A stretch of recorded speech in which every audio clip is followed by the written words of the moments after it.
Hello, my name is Ben Hopkins.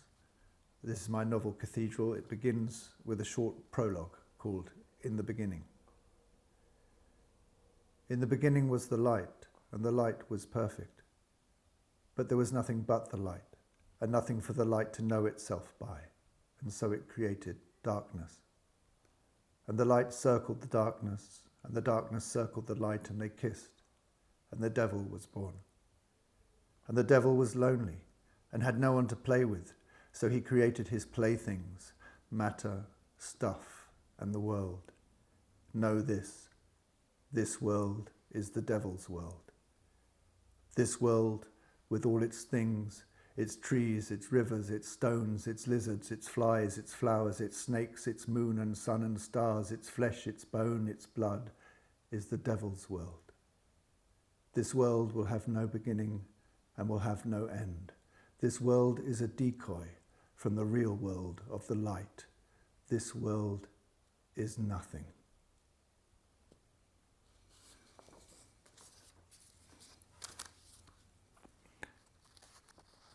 Cathedral is a book covering about 40 years of time with a variety of characters and narrators, and each chapter is named after its narrator. There are about 15 narrators in the book. One of the main ones is a young man called Retish, and this is his first chapter. The chapter is called Lamb of God. The year is 1229. It's a story he likes to tell, how he first came to Hagenburg, how he bought his freedom, how he started as a stonecutter's apprentice working at the cathedral. Now he's telling it again in the Zumdrecke, in the Fischgasse, to Fat Uto and his boys. His name is Retish, like radish, a name he's had so long that no one remembers the why and wherefore of it. Maybe it's because his hair is blonde reddish and his face is pale and freckled, red top, white beneath, so a bit like a radish, but maybe it's something else entirely. Whatever it is, Retish is his name, and he was a shepherd's serf in the hills by Lenzenbach, like his father and his father's fathers before him. Anyhow, the story starts when his own father dies suddenly, leaving Retish master of the family with only 19 summers on his straw-coloured head. That was the spring when his father was meant to take him to Hagenburg for the first time, to pay their taxes to the bishop, to buy a new scythe blade, and to take communion.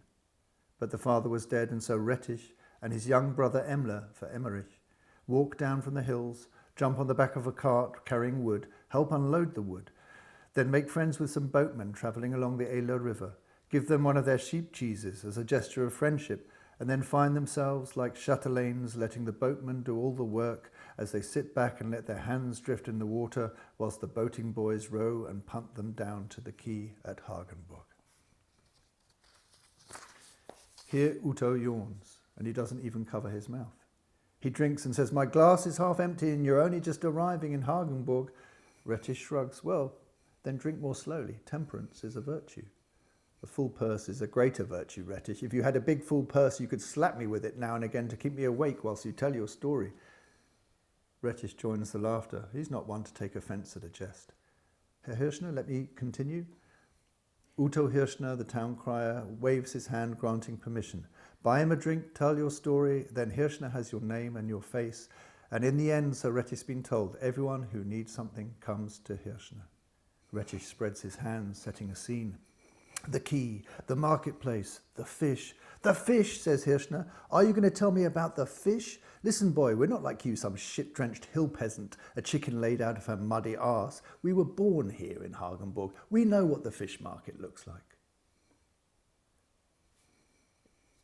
In his first nights in the city, lying in the dank storeroom in the Jew's house, he dreams again and again of his coming there, the moments of arrival. Jumping from the boat to the quay, the ground still totters beneath him. The crowd like the Whitsun Fair in Schlettstadt, but greater, like both worlds of the living and the dead joining to throng the riverside. From the quay, words of thanks to the good boatman, and then Emler's hand grasped firmly into the shouting market, and seeing above the frowning gables a distant dome rising, the cathedral. "Begging your pardon, sir, where can I find the bishop?" Laughter from Uto. "What, you asked just like that?" Retish laughs too. How was I to know? I had my taxes in my purse. All I know is we pay our taxes to the bishop, so you see, it follows. He likes to see Uto laugh. It means maybe he'll sit out the whole story. In the story, Retish is now outside the cathedral, asking the milling masons, mortarmen and carpenters where he can find the bishop. These days, now that he's been in the city a few months, he knows how stupid that was.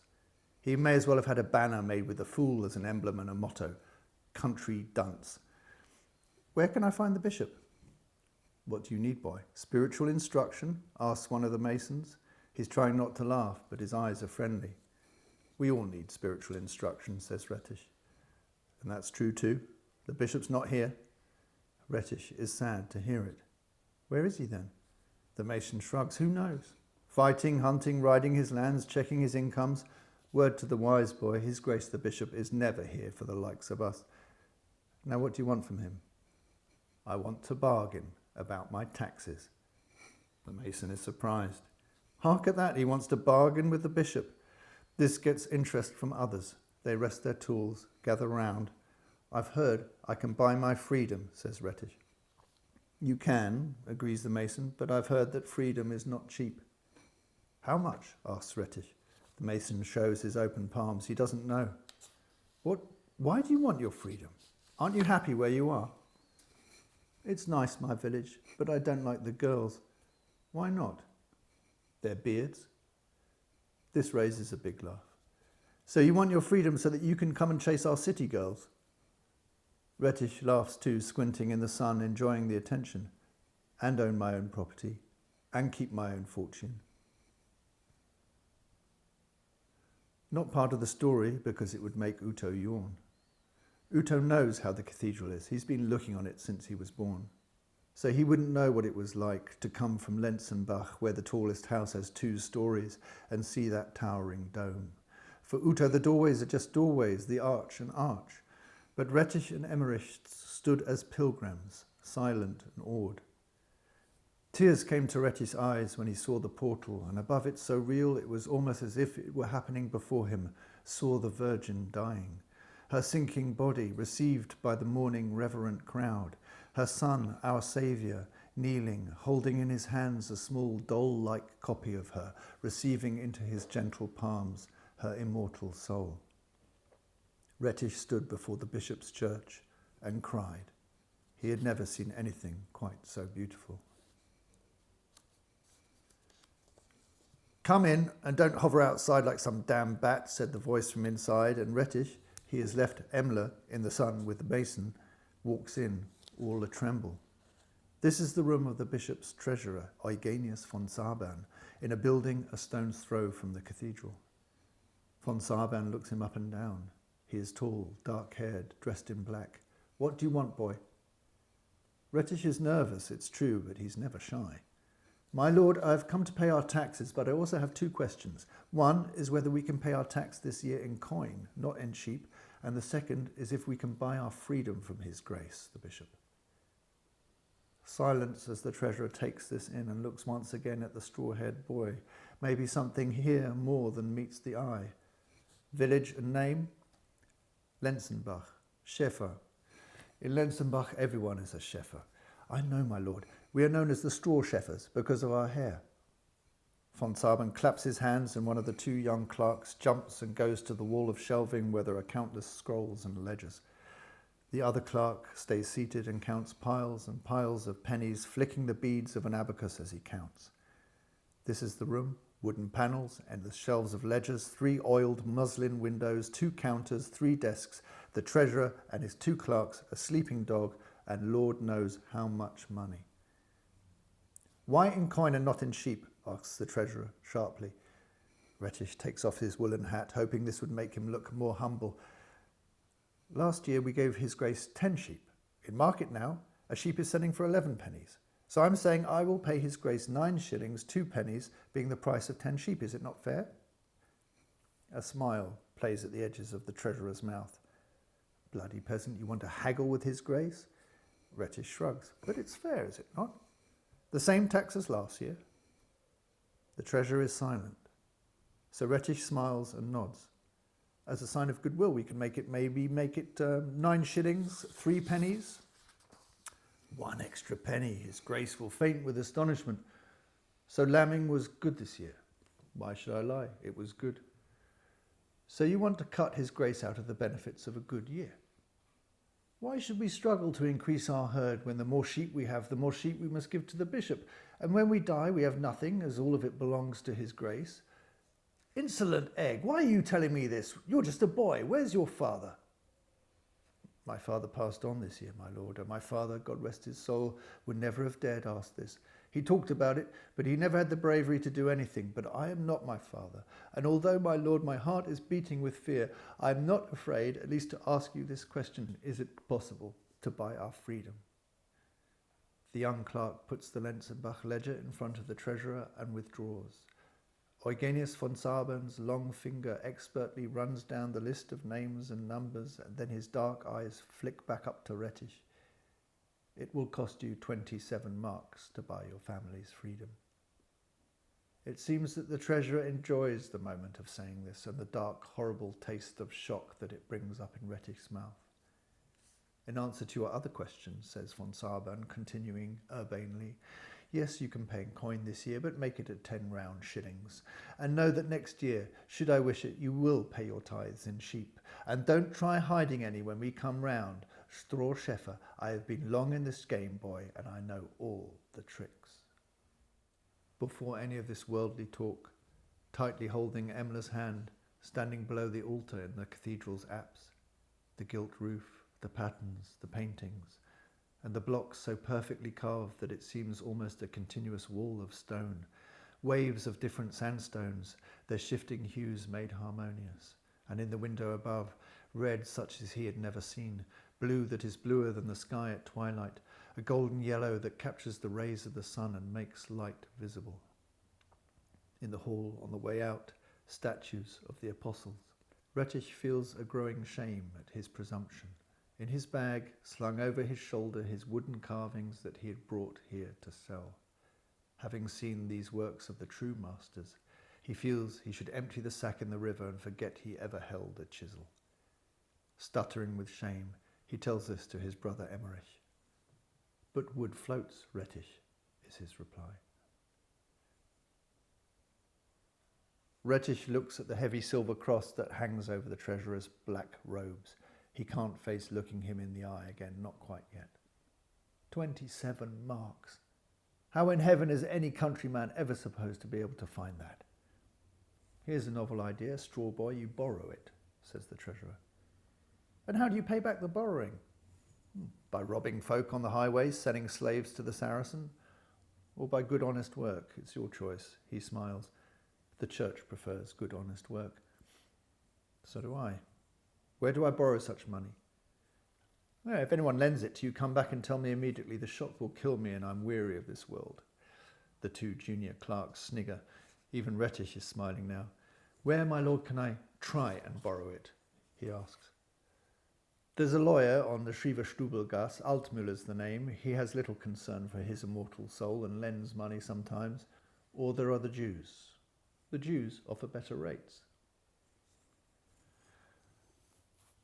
Some more of the story that won't be told. Retish comes out of the Treasury House and weeps. Where he's walking, he doesn't know. Tears in his eyes break up the sun, blurring rainbows. His sleeve wipes at the salt water and the snot. His voice keens stupidly, like one of his own lost lambs. People are looking at him, so he turns away. There's a gap in a reed fence, and he pulls through that. Solitude. He must be calm before he faces Emla. He must find something bright and golden to say. 27 marks is a shadow that blots out the sun. An impossible debt. Nearly 600 sheep. He's leaning on something. It's a huge block of stone. Beneath him, surrounded by the reed fence, foundations, dug deep and wide. Retish looks around him and realizes these are not foundations of some new building, but of the cathedral. His keening stops. His tears run dry. He wipes his eyes. Around him, the roofless walls of a nave. Below him, the newly strengthened foundations. Dotted around the dusty ground, blocks of stone that have yet to find their homes on new towering walls. He had thought the cathedral was huge, unbelievably high, wide and great, perfection and wonder and grandeur. But it is only the beginning. Retish comes back into the sun, to the building place, to the dusty ground, the blocks of stone, the mortar mixers. Before he can say anything, "Your little brother tells me that you carve in wood," says Landolt the mason. Retish winks at Emla, his little accomplice, sits down with them on a large block of purplish stone that is serving them as a bench, opens his sack and pulls out, at random, a lamb of God, a little ram, bearing an unfurled pennant on which is written, "Tollo peccati mundi," I take away the sins of the world. "You have letters?" asks the mason, surprised. No, I copied them. The priest showed me what to write." Retish studies Landolt's face as he holds the lamb carving in his hands, turns it over again and again. A jab in the ribs comes from Emmerich. It's his elbow saying, "I told you so, he likes it." "So," says Retish, "is there work for me here?" Landolt laughs a small laugh. "You think you can just jump off a boat, throw a lamb of God at me and get a position?" "Yes." "Here's a boy who wants a position," Landolt calls out to his friends who are measuring a stone block with string. They look up, curious, leave their work, squinting through the dusty sun. "You don't want to join us, boy. Our work is never done." Landolt takes 2 more carvings from the sack, a Virgin and a St. Catherine with her wheel entwined in sunflowers. He makes a whistling noise through his teeth. Retish peers at him, but Landolt's face is saying nothing clear. The junior masons peer at the carvings, at the Virgin. "This your sweetheart?" Retish blushes. "No, your sister. Can I meet her?" The other mason. "Where's she from?" "From my mind." Retish puts his hat back on. There's no more need to look humble. Landolt finishes looking at the carvings and looks at him instead. His eyes are bright. "I'll go and talk with the master stonecutter," he says. You cross the cathedral square, past the tents where the building workers eat and sleep, turn into Brudergasse that leads to the monastery, then head for the Mainzer Tor. You can see it ahead of you, the city's northern gatehouse rising above the roofs. Past the whitewashed bishop's palace, and then there's the Schreiberstubelgasse, a dark, narrow street where the clerks and lawyers are. And at the end of that alley, you're there. Everyone knows it. Just ask for the Judengasse. Emmerich is nervous, which is good. It's good because it means that Retish has to pretend not to be strong, to be the older brother, fearless and heroic. Of course they've seen Jews before, who hasn't? But talk to one. Go and stand in Jews' alley and ask for their help. "Excuse me, sir, Mayor Roseheimer, I'm looking for..." The old white-bearded Jew moves on, shrugging, muttering, hiding his eyes. For an alley it's quite wide. 2 stories rise on both sides, sometimes 3 stories. One house has its roof down, covered. They're building a new floor. In the village, Retish thinks, there's plenty of space. You can build here and there and anywhere. In the city, held in by the walls, there's only upwards. Not many people on the street. There's a woman coming, swaddled in robes despite the sun, her head covered with scarf and headdress. "Madam, I'm looking..." Her dark eyes dart straight to her feet, her tongue clicks in displeasure. He doesn't exist, not for her. Retish stands, looking somewhat lost, and catches Emmerich's anxious glance, watching him, floundering. A drowning man reaches for anything, and so Retish strides to the nearest doorway and knocks loudly. 1, 2, 3, 4. Retish is counting sheep. The herd swarms into the pen, huddling, hiding from the barking dog. 7, 8, 9 sheep. No answer at the door, and they keep on coming, the black ones like markers, helping him to count. 15, 16, still no answer. After 21 sheep, the door opens a crack and a girl stares out wide-eyed at the 2 straw-haired Gentile fools on her doorstep. Stutters Retish. "Little girl, we're looking for Mayor Roseheimer." "In the study house." The study house? Where's the study house?" She looks up to the skies as if it's a stupid question. 3 doors down, and she's gone. 3 doors down, and with a lump in his throat, Retish is looking through the gap in the heavy oak door at the strange sight inside. Here are rows of desks and tables, piles of scrolls and books, and 22 Jews. He counts the herd of them in a glance, some sleeping with their heads on the tabletops, some muttering and swaying as they stand at lecterns and read, some talking with each other, a disagreement here, a joke there. "Herr Mayor Roseheimer, we're looking for Roseheimer," calls out Retish through the gap in the door in his bravest voice, which nevertheless cracks with fear. One of the apparently sleeping men turns round, handsome, strong-featured, full-bearded, with eyes that somehow seem amused. I'm he says. Let's go to my bureau.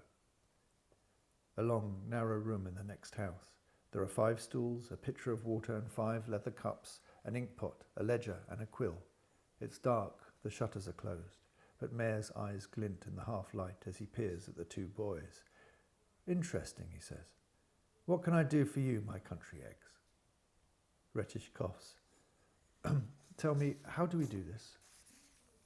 Mayor Rosheimer's eyes smile with amusement as he opens the shutters, letting in the afternoon sun. Well, generally, he says, you tell me how much you want to borrow, and then when you can pay me back. Retish swallows. 27 marks. I will pay you back 3 marks a year, God willing. A long pause. Mayor Rosheimer sits down.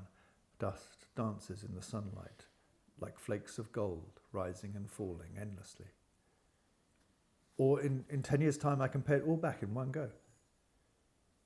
In 10 years' time, how much will you pay me? Retish looks at him, only partially understanding the question. For each year, says Rosheimer, for every 10 marks, you pay me 1 mark. Retish swallows. Or do you think I should lend you 27 marks for free? Asks Mayor, smiling. 1 in 10, that's 2 marks, 14 shillings. Well done, Egg, you can reckon. 2 marks, 14, that's my interest in the loan, yes. So I pay you 27 plus the 2 and 14, it makes 29 marks and 14 shillings. If you pay me back a year from today, yes. Mayor looks at Retish's uncertainty, sighs. I said every year I take 1 for every 10 marks. So after 10 years, I owe you 54 marks. For every year, 2 marks, 14 shillings, so 54 in total. No, it's more than that. You forgot the interest on the interest. Retish trembles, and a metallic, fearful taste comes to the back of his mouth. He closes his eyes and counts, adding more and more sheep to the pen, and then more and more and more and more. So after 10 years, I owe you something like 69 marks, 90 shillings? Silence. Mayor closes his eyes, does his own reckoning, opens his eyes. How did you do that? He asks. I don't rightly know, sir. Am I right? You're right. Hooray! Retish grins and slaps his thigh. Emmerich looks at him like he's lost his mind. 27 marks has become nearly 70. Where's the joy in that?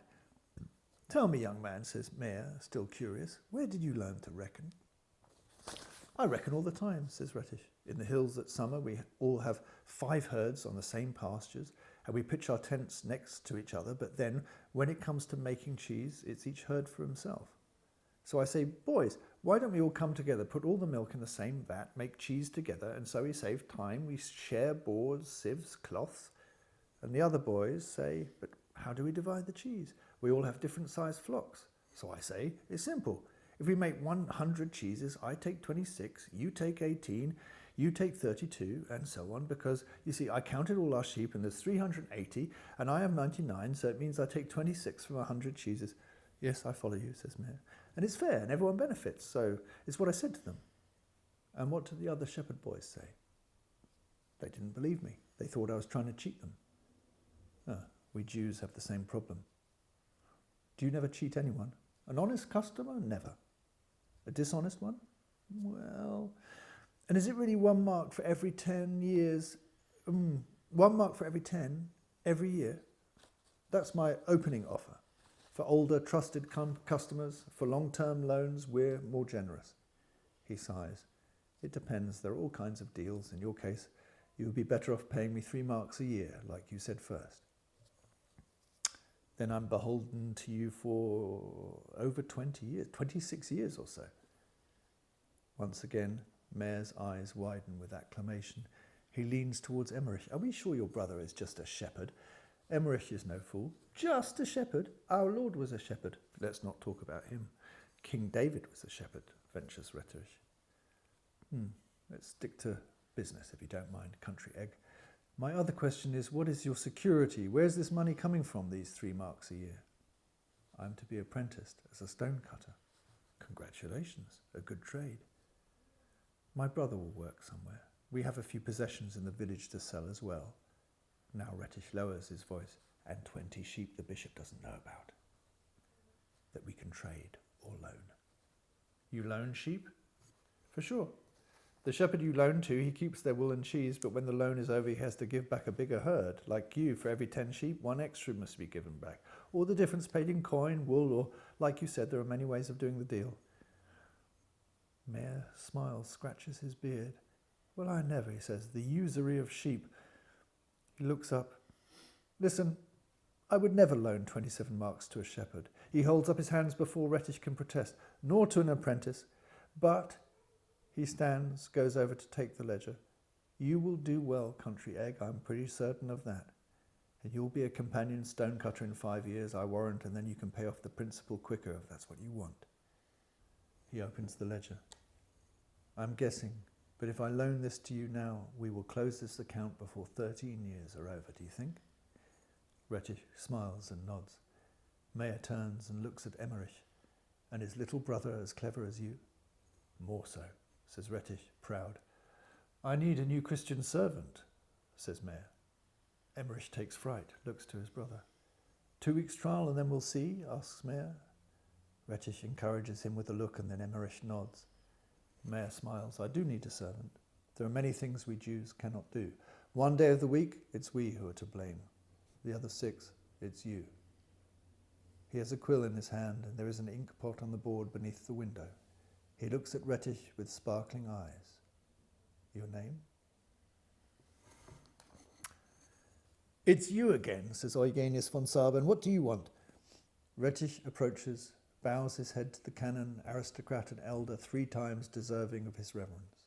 He puts the heavy kid leather pouch down on the table and pulls at the strings so that the soft material flops open, nestling brightly a cascade of silver coins minted 1 shot of an arrow from the treasury towards the Vogesen Tor. Brought across town by Mayor Rosheimer and now delivered by Retish Schäfer, you must give it to him yourself. He won't take silver from a Jew's hands, into the coffers of his grace, the Bishop of Hagenburg. I would like to buy our freedom, says Retish simply. Did you steal it? asks von Saban.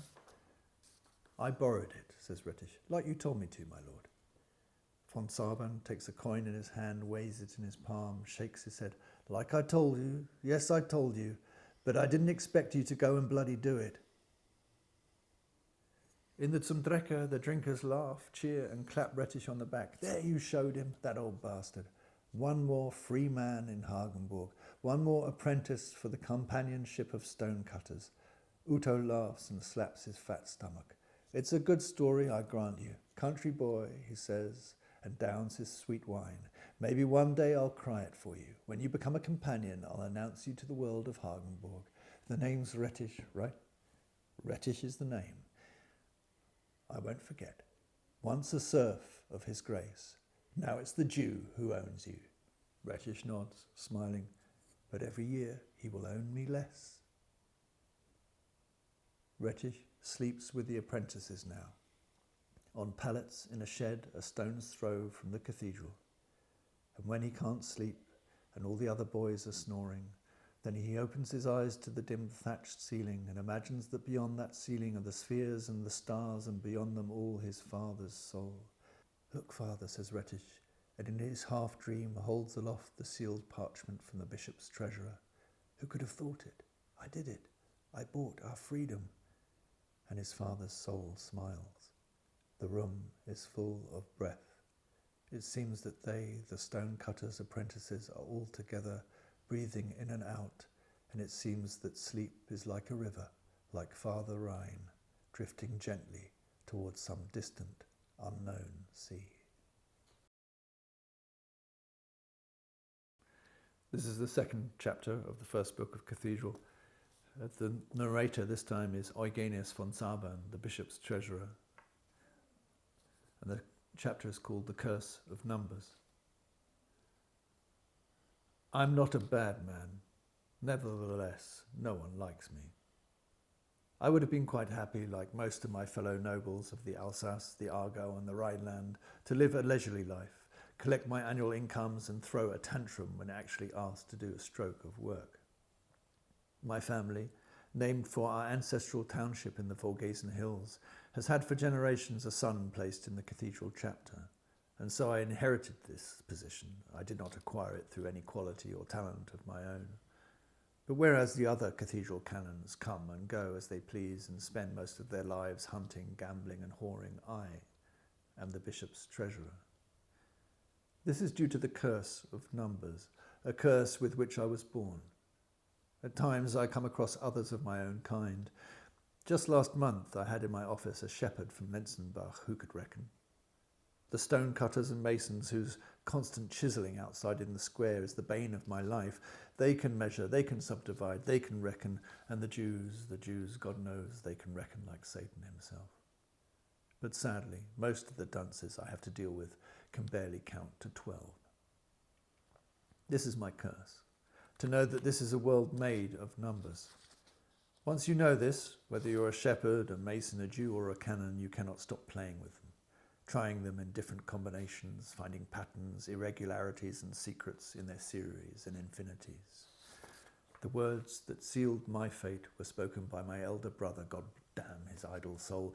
This is Eugenius, your grace. He is good with numbers.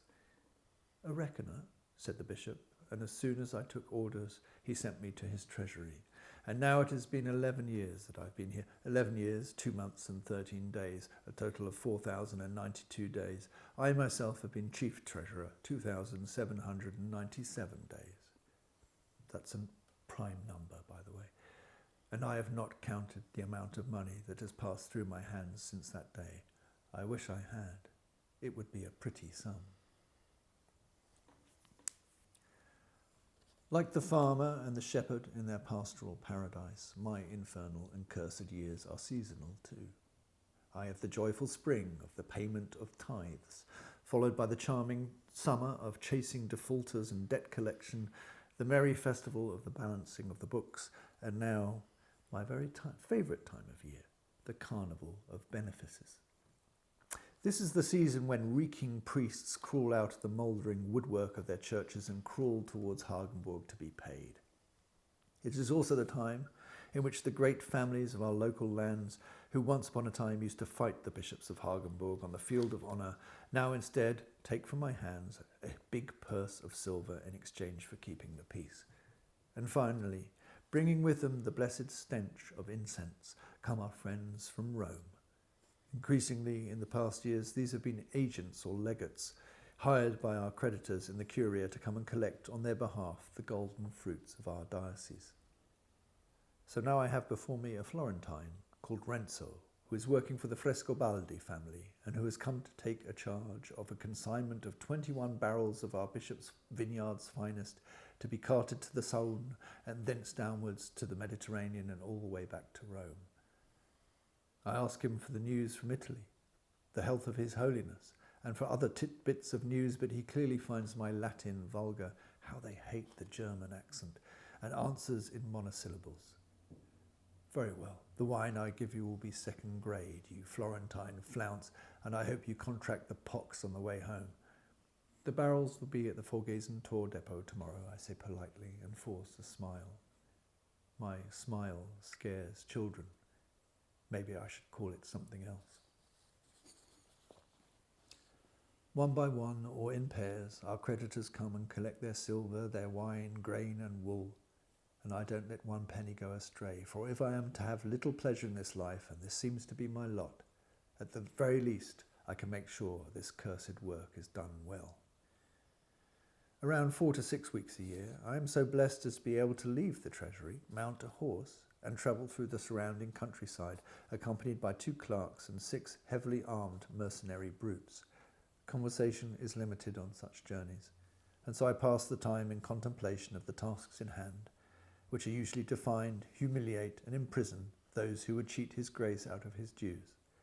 Here I am like a bloodhound, searching in every crevice, and generally speaking I do manage to fish out the malingerers from their bolt holes, find the hidden grain, wine and livestock which has been forgotten in some forest barn, and protect and amplify His Grace's substantial income. I wish sometimes there was just one person, just one, who could understand what it is I do for His Grace.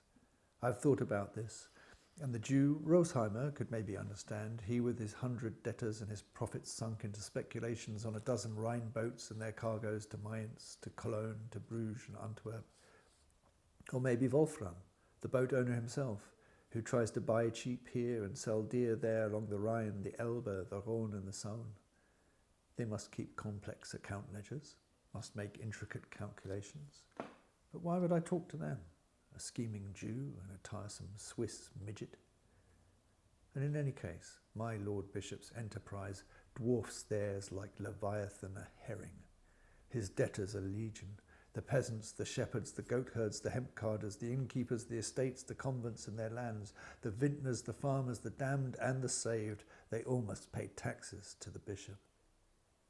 And on the debit side, the pennies, the shillings and the marks flow outwards to our so-called friends and allies in Rome, some of whom are apparently canons of our cathedral, though they have never been north of Florence, to our vassals, the once warring lords of Alsace, whose loyalty is for sale to the highest bidder, to our canons, more than half live elsewhere, to our churches, more than half need new roofs, and to our priests, more than half are living in sin, or are heretics, or both. And so the gold flows in, and the gold flows out, and it is my holy task to make sure as the devil is a Dutchman, that more gold flows in than out. There are many things I detest in this world, and not many things that I love. But I think it is clear that the thing that I detest the most of all is that bottomless hole that gapes not 50 paces from my counting table, the cathedral. A constant river of silver and gold flows into that damned hole, providing the wages of the idle and paying quarrymen, foresters and glaziers for their so-called labour. How I hate that pile of stones, surrounded by chattering, banging, shouting, clanging workmen who saunter around beneath my windows. On a hot summer's day when the shutters must be opened, I can hardly hear myself think, and the work never ends. Now, for some unknown reason, the foundations are being refitted for a new nave, and of course it is I who must find from somewhere 500 extra marks. So this year, on my rounds of debt enforcement, I am more assiduous than ever at chasing every penny, every sou. I, let it be known, am the living reason why the masons and mortar mixers of Hagenburg can sink a pitcher of wine on a Saturday. It is I alone who keeps the bishop's revenues in the positive. One can imagine, maybe, therefore, my vexation upon returning to Hagenburg to find two things.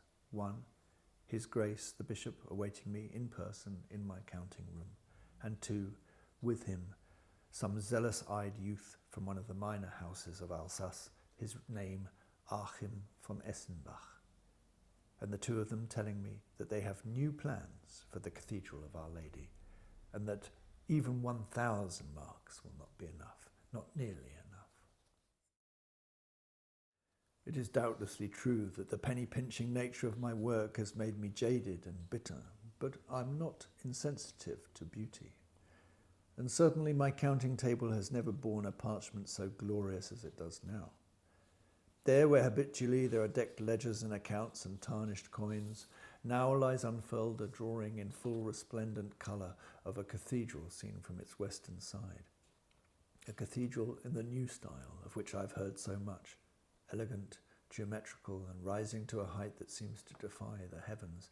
A cathedral, let it be clearly stated, of breathtaking beauty, and no doubt of equally breathtaking expense.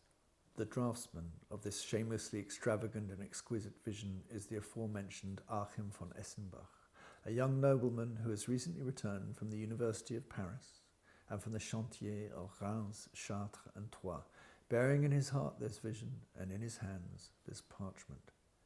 Somehow he has managed to obtain an audience with the bishop, and in my absence has peddled his lavish dream to my lord. Do not be so shocked, Eugenius, says his grace, insouciant and amused. If they can build such wonders in Paris and the Champagne, then surely we can build one here in the Alsace too. The Bishop of Metz is starting to build one, adds von Essenbach.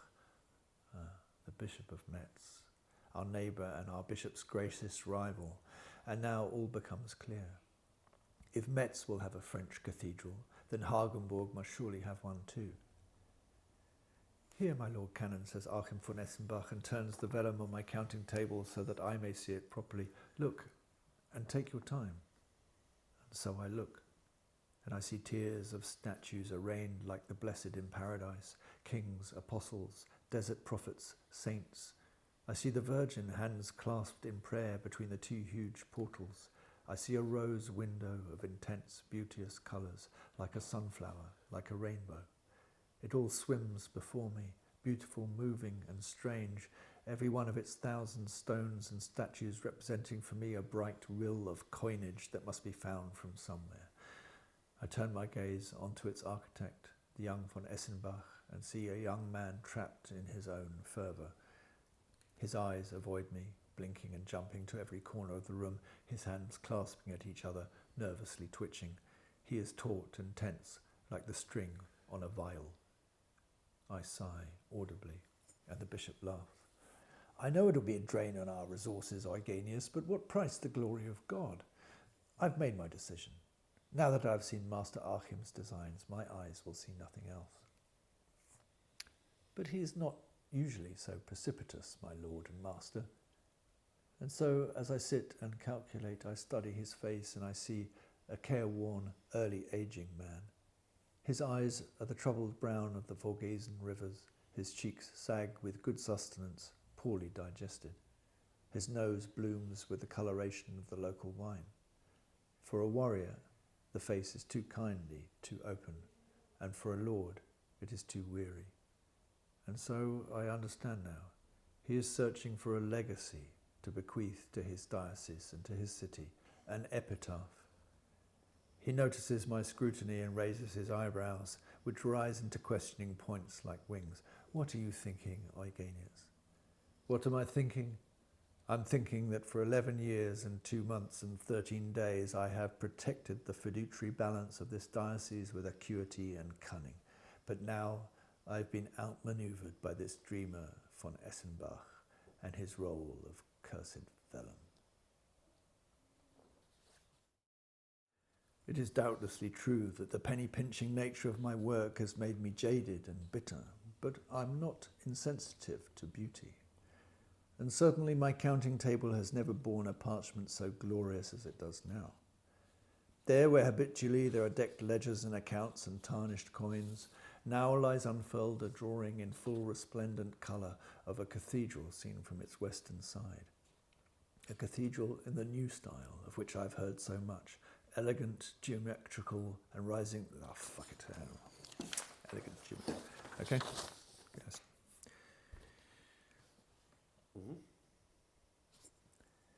It is doubtlessly true that the penny-pinching nature of my work has made me jaded and bitter, but I am not insensitive to beauty. And certainly my counting table has never borne a parchment so glorious as it does now. There, where habitually there are decked ledgers and accounts and tarnished coins, now lies unfurled a drawing in full resplendent colour of a cathedral seen from its western side. A cathedral in the new style of which I've heard so much, elegant, geometrical, and rising to a height that seems to defy the heavens, a cathedral, let it be clearly stated, of breathtaking beauty, and no doubt of equally breathtaking expense. The draftsman of this shamelessly extravagant and exquisite vision is the aforementioned Achim von Essenbach, a young nobleman who has recently returned from the University of Paris and from the chantiers of Reims, Chartres and Troyes, bearing in his heart this vision and in his hands this parchment. Somehow he has managed to obtain an audience with okay. Change the size. Okay. The draftsman of this shamelessly extravagant and exquisite vision is the aforementioned Achim von Essenbach, a young nobleman who has recently returned from the University of Paris and from the chantiers of Reims, Chartres and Troyes, bearing in his heart this vision and in his hands this parchment. Somehow he has managed to obtain an audience with the bishop, and in my absence has peddled his lavish dream to my lord. Do not be so shocked, Eugenius, says his grace, insouciant and amused. If they can build such wonders in Paris and the Champagne, then surely we can build one here in the Alsace too. The Bishop of Metz is starting to build one, adds von Essenbach. The Bishop of Metz, our neighbour and our bishop's greatest rival, and now all becomes clear. If Metz will have a French cathedral, then Hagenburg must surely have one too. Here, my Lord Canon, says Achim von Essenbach, and turns the vellum on my counting table so that I may see it properly. Look, and take your time. And so I look, and I see tiers of statues arraigned like the blessed in paradise, kings, apostles, desert prophets, saints. I see the Virgin, hands clasped in prayer between the two huge portals. I see a rose window of intense, beauteous colours, like a sunflower, like a rainbow. It all swims before me, beautiful, moving and strange, every one of its 1,000 stones and statues representing for me a bright rill of coinage that must be found from somewhere. I turn my gaze onto its architect, the young von Essenbach, and see a young man trapped in his own fervour. His eyes avoid me, blinking and jumping to every corner of the room, his hands clasping at each other, nervously twitching. He is taut and tense, like the string on a viol. I sigh audibly, and the bishop laughs. I know it'll be a drain on our resources, Eugenius, but what price the glory of God? I've made my decision. Now that I've seen Master Achim's designs, my eyes will see nothing else. But he is not usually so precipitous, my lord and master. And so, as I sit and calculate, I study his face, and I see a careworn, early aging man. His eyes are the troubled brown of the Vogesen rivers, his cheeks sag with good sustenance, poorly digested. His nose blooms with the coloration of the local wine. For a warrior, the face is too kindly, too open, and for a lord, it is too weary. And so I understand now. He is searching for a legacy to bequeath to his diocese and to his city, an epitaph. He notices my scrutiny and raises his eyebrows, which rise into questioning points like wings. What are you thinking, Eugenius? What am I thinking? I'm thinking that for 11 years and 2 months and 13 days I've Fuck. So close. With? Just